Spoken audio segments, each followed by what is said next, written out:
2017-18 साली आम्ही मोदीजींना विनंती केली होती की आपल्या यादीत अनेक बेघर लोक सुटले आहेत, कारण यादी 2011ला तयार झाली आहे. पुन्हा नव्याने पोर्टल उघडलं आणि नवीन 30 लाख लोक असे निघाले की जे कच्च्या घरामध्ये राहत होते, झोपडीत राहत होते. मी मोदीजींना, शिवराजजींना म्हटलं की आता 30 लाख घरं अजून आम्हाला लागतील. मला अपेक्षा होती, मागच्या वेळी 13 लाख घरं मिळाली, ती 7 वर्षात मिळाली. आता 15 लाख घरं मिळतील, 2-3 वर्षात मिळतील. पण शिवराजजींनी तर मला एक सुखद धक्का दिला आणि मला सांगितलं, देवेंद्र जी आप कार्यक्रम आयोजित करो, पूरे 30 लाख मकान आपको एक साथ मिलेंगे. एकत्रित 30 लाख घरं शिवराजजींनी आपल्याला दिली.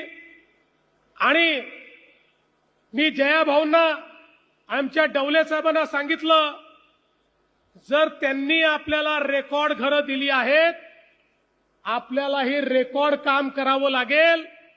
45 दिवसामध्ये घरांना मान्यता, 10 लाख घरांना पहिला हप्ता. आणि आज तर हा रेकॉर्ड बघा, एका वर्षामध्ये 5 लाख घरं पूर्ण करून त्याच्या चाव्या आज आपण त्याचं वितरण केलेलं आहे.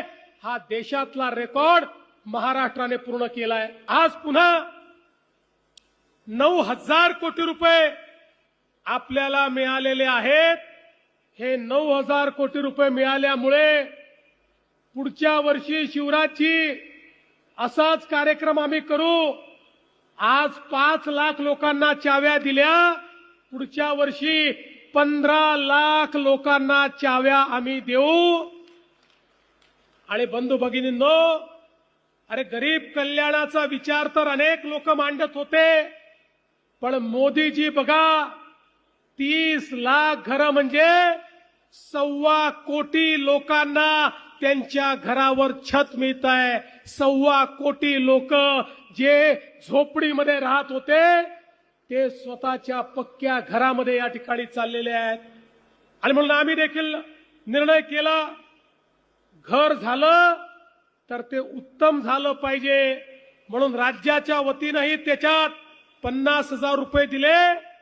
आणि त्यासोबत हाही निर्णय घेतला, प्रधानमंत्री आवास योजनेच्या अंतर्गत ज्याला घर मिळेल त्याला जन्मभर इलेक्ट्रिसिटी फुकट मिळाली पाहिजे. म्हणून त्याला त्या ठिकाणी सोलर करता पैसे आम्ही देतो. त्याला कधीच इलेक्ट्रिसिटीचं बिल भरावं लागणार नाही.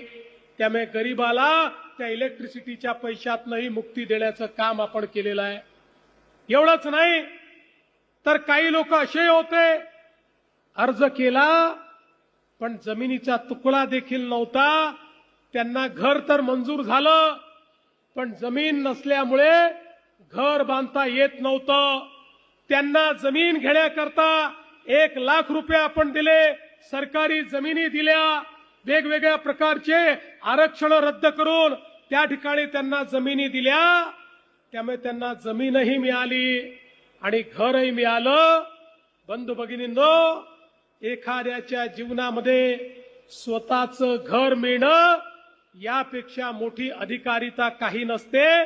ते घर देण्याचं काम त्या ठिकाणी आपण केलेलं आहे.